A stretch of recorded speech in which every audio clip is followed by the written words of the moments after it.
आंतरवाली सराटी येथे 29 ऑगस्ट रोजी होणारी बैठक पुढे का ढकलली या विषयावर आपण भाष्य करणार आहोत।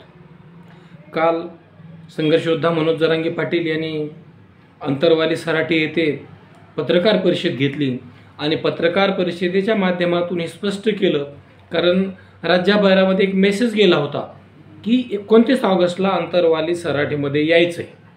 तिथं समाजासोबत जरांगे पाटील दिवसभर चर्चा करणार होते आणि चर्चेअंती 288 उमेदवार विधानसभेसाठी उभे करायचे की 288 पाडायचे यावर त्या ठिकाणी निर्णय होणार होता, समाज हा निर्णय घेणार होता।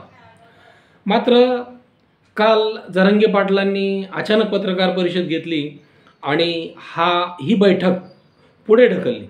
आता ही का ढकलली असावी याची कारणं आपण जाणून घेणार आहोत। तत्पूर्वी आपण इतर काही गोष्टी पाहू आणि या मध्यंतरी या मुद्द्याकडे वळू।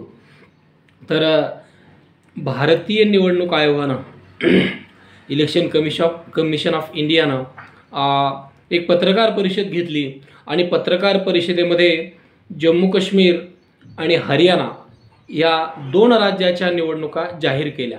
हरियाणाच्या निवडणुका 3 टप्प्यामध्ये होणार आहेत, तर जम्मू काश्मीरच्या निवडणुका या 3 टप्प्यामध्ये होणार आहेत, तर हरियाणाची निवडणूक ही एकाच टप्प्यामध्ये होणार आहे। मात्र यासोबत होणाऱ्या जे निवडणुका आहेत, झारखंड असेल आणि महाराष्ट्र असेल, तर या निवडणुका निवडणूक आयोगानं घोषित केलेल्या नाहीत। महाराष्ट्र विधानसभेची मुदत जी आहे ती 26 नोव्हेंबरपर्यंतची आहे आणि 26 नोव्हेंबरच्या आत निवडणुका होऊन निकाल लागणं अपेक्षित आहे। मग आता हे केव्हा शक्य झालं असतं जर ही निवडणूक आत्ताच घोषित झाली असती तर।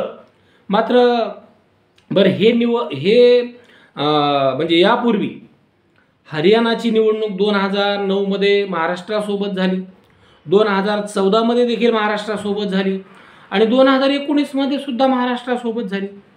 मग आता 2024लाच नेमकी काय परिस्थिती आहे की हरियाणाच्या सोबत ही निवडणूक झाली नाही किंवा होत नाही। बरं, निवडणूक आयोगानं असं स्पष्टीकरण दिलं, म्हणजे महाराष्ट्रामध्ये निवडणूक का नाही किंवा का घोषित केली नाही याचं स्पष्टीकरण असं दिलं की पुढील काही महिने महाराष्ट्रामध्ये अनेक उत्सव आहेत। गणेशोत्सव आहे, नवरात्र आहेत, पितृपक्ष पंधरवडा आहे, दीपावली आहे, यासारखे हे सण हे महाराष्ट्रामध्ये आहेत असं निवडणूक आयोगानं म्हटलं। मग 2019ला ही निवडणूक झाली होती, त्यावेळेस हे सण नव्हते का हाही प्रश्न समोर येतो। त्यावेळेसही गणपती होता, त्यावेळेसही नवरात्र होतं, त्यावेळेसही पितृपक्ष होते, त्यावेळेसही दिवाळी होतीच ना। मग त्यावेळेस निवडणूक झाली आणि आता का होत नाही, म्हणजे हा एक प्रश्न या निमित्तानं समोर येतो। बरं, पुन्हा आणखी निवडणूक आयोगानं सांगितलं की पावसाळ्यामुळे निवडणुकीची काही कामं अजून पूर्ण व्हायची बाकी आहेत। महाराष्ट्रामध्ये निवडणूक घेण्याचं टाळलं तर ते पावसाळ्यामुळं, मग 19च्या निवडणुकीमध्ये सुद्धा पावसाळाच होता ना, सेम परिस्थिती होती, याच दिवशी हे सगळं होतं। मग त्यावेळेस कशी कामं पूर्ण झाली? बरं, आता नुकत्याच लोकसभेची निवडणूक झालेली आहे आणि भारतभर निवडणुकीच्या याद्या तयार आहेत। मग आणखी पुन्हा कोणती कामं बाकी आहेत हाही प्रश्न निर्माण होतो आणि जी कामं बाकी आहेत त्याच्याही डेडलाईन ठरलेल्या आहेत, वेळेत ती कामं पूर्ण होणार आहेत। महाराष्ट्रामध्ये सुद्धा आता निवडणूक यादीचा पुनरीक्षणचा प्रोग्राम राबवला जात आहे आणि त्याच्या तारखा याच्या आतच आहेत। मग आयोगानं असं का केलं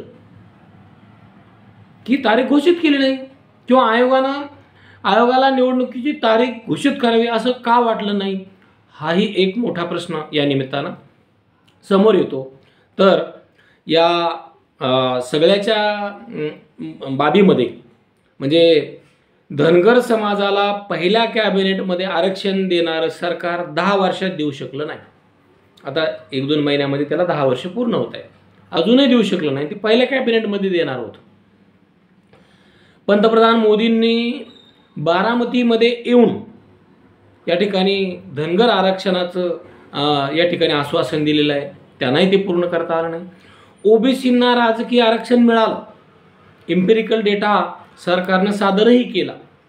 ट्रिपल टेस्ट जी होती, एक स्वतंत्र आयोग असावा, जयंतकुमार बांठे आयोग त्यासाठी स्थापन केला.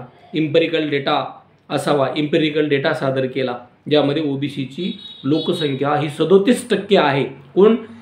ओबीसी एनटीचे सर्व प्रवर्ग एसबीसी मिळून 37% आहे असं सुप्रीम कोर्टामध्ये सादर केलं. आणि अशा प्रकारचं 50%च्या आतलं आरक्षण त्या ठिकाणी त्यांना दिलेलं आहे, ते मिळालेलं आहे. तत्पूर्वी नगरपरिषदा नगरपंचायतीच्या निवडणुकीचा कार्यक्रम घोषित झाला होता आणि त्यासाठी फॉर्म भरण्याच्या तारखा होत्या. लोकांनी फॉर्म भरले देखील आणि आता नव्यानं आरक्षण तेव्हा मिळालं. मग आता हे आरक्षण मिळालं असताना मला सांगा, बॅकडेटनं आरक्षण मिळतं का? म्हणजे पहा, सरकार ओबीसींना कसं जुलवत ठेवतंय. हा एक मुद्दा या निमित्तानं सांगतो की त्या 90-92 जागासाठी तिथं आरक्षण नाही म्हणून सरकारनं अद्यापही निवडणुका घेतल्या नाहीत. म्हणजे गेल्या 2-2.5 वर्षापासनं 23 महापालिका, 25 जिल्हा परिषदा, 207 नगर परिषदा आणि अशा कित्येक निवडणुका आजही प्रलंबित आहेत. 2-2.5 वर्ष झाले तिथं निवडणुका झाल्या नाही. म्हणजे हाही कोणता प्रकार आहे? आणि सगळ्यात महत्त्वाचा मुद्दा आहे की जरांगे पाटील जातीवाद करतात. जरांगे पाटील कसा जातीवाद करतील? माधव पॅटर्न तुम्ही ऐकला असेल. हा माधव पॅटर्न कुणी आणला? मराठा वर्सेस ओबीसी वाद कुणी सुरू केला? याच्या थोडं पाळंमुळं तपासून पहा. 1990च्या दशकामध्ये मा म्हणजे माळी, ध म्हणजे धनगर, व म्हणजे वंजारा, हा पॅटर्न वसंतराव भागवतांनी 1990च्या दशकामध्ये आणला आणि त्यांनी माळी समाजाला काही तिकीटं देऊन, धनगर समाजाला काही तिकीटं देऊन आणि ओबीसी समाजाला काही तिकीटं देऊन, निवडणुकीत तिकीटं देऊन निवडून आणण्याचा प्रयत्न केला. म्हणजे शेठजी भटजींचा पक्ष बहुजनापर्यंत नेण्याचा तो प्रयत्न आहे. मग माधव पॅटर्न आणला हा जातीवाद नाही का? तिथं माळी, धनगर, वंजारी अशा स्पेसिफिक जाती तुम्ही वापरल्या 90मध्ये. आज तुम्ही 24मध्ये जरांगे पाटलांना नाव ठेवता, मग 90मध्ये तुम्ही काय दिवे लावले? बरं, यांची भाषणं ऐका. जो ओबीसी हित की बात करेगा वही देश पे राज करेगा. आमच्या पक्षाचा DNA ओबीसी आहे. कोण म्हणतं हे? आणि तरी जरांगे पाटलांनी जातीवाद कसा केला जातो? अहो, तुम्ही तर सुपाऱ्या घेऊन काही मंत्री आणि काही लोक उभा केले मराठा समाजाच्या विरोधात आणि जातीमध्ये तेढ निर्माण केलं. आणि जरांगे पाटील फक्त एका जातीला आरक्षण मागत आहेत. त्याने आजपर्यंत कुठल्या जातीविषयी शब्द वापरलेला नाही. आणि जरांगे पाटलांनी अंतरवालीतील 29 ऑगस्टची बैठक का पुढे ढकलली? कारण आता राज्यामध्ये डिसेंबरमध्ये निवडणुका होण्याची शक्यता आहे आणि 26 नोव्हेंबरला तर कार्यकाल संपणार आहे. मग आता काही दिवस प्रशासक येतंय की काय अशी शंका या ठिकाणी निर्माण होते. कारण वेळेत जर निवडणुका झाल्या नाही तर दुसरा मार्गच नाही ना.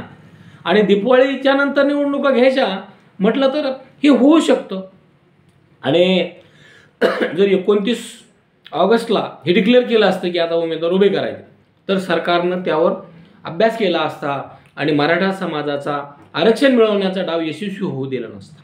म्हणून जरांगे पाटलांनी हा डाव राखून ठेवलेला आहे की आपण आपली भूमिका उघड करायची नाही. जे काय करायचे तर यांची भूमिका डिक्लेअर झाल्यानंतर करायचं.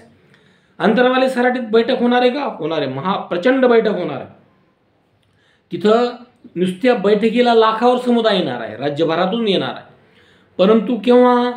जोपर्यंत राज्य सरकार त्याचे पत्ते ओपन करत नाही, जोपर्यंत विरोधी पक्ष त्यांचे पत्ते ओपन करत नाही, तोपर्यंत आपला पत्ता गोपनीय ठेवायचा हा जरांगे पाटलाचा मराठा समाजाला समोर ठेवूनचा उद्देश आहे.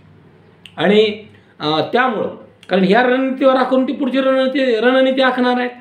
म्हणून जरांगे पाटलांना ही पुढं बैठक ढकललेली आहे आणि ही बैठक निश्चित होणार आहे.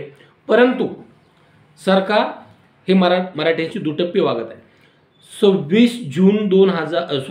13 जून 2024ला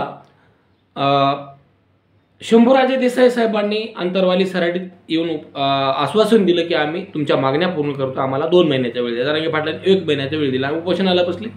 4 दिवस उपोषण झालं. समाजाच्या रेट्यापुढे पुन्हा उपोषण मागे घेतलं आणि पुन्हा सरकारला 2 महिन्याचा वेळ दिला. आणि आता तो 13 ऑगस्टला वेळ संपून गेलाय. आज आहे 22 ऑगस्ट आणि सरकारनं तेवढं म्हणल्याचा वेळ करूनही ते काम पूर्ण केलं नाही. जे सरकार 10 दिवसामध्ये महाराष्ट्रभर विखुरलेल्या 2,58,00,000 मराठा आणि खुल्या गटापर्यंत घरोघर जाऊन सर्वे करतं, जिओ टॅगिंगसह सर्वे करतं 10 दिवसात, फक्त मोजून 10 दिवसामध्ये, ते सरकार 26 जानेवारीला दिलेली सगळे सोयरे अधिसूचना आज 22 ऑगस्ट उजळला तरी ते फायनल करायला तयार नाही. 7 महिने होत आले तरी ती फायनल तयार करा. बरं, ते एकाच कार्यालयात सगळे डॉक्युमेंट्स आहेत. त्या 8-8.5 लाख ज्या हरकती आहेत ते एकाच कार्यालयामध्ये आहेत आणि तरी सरकार ते करायला तयार नाही. म्हणजे सरकारच्या मनात खोट आहे आणि जरांगे पाटील ओबीसीतून आरक्षण मिळवून घेतल्याशिवाय स्वस्थ बसणार नाही.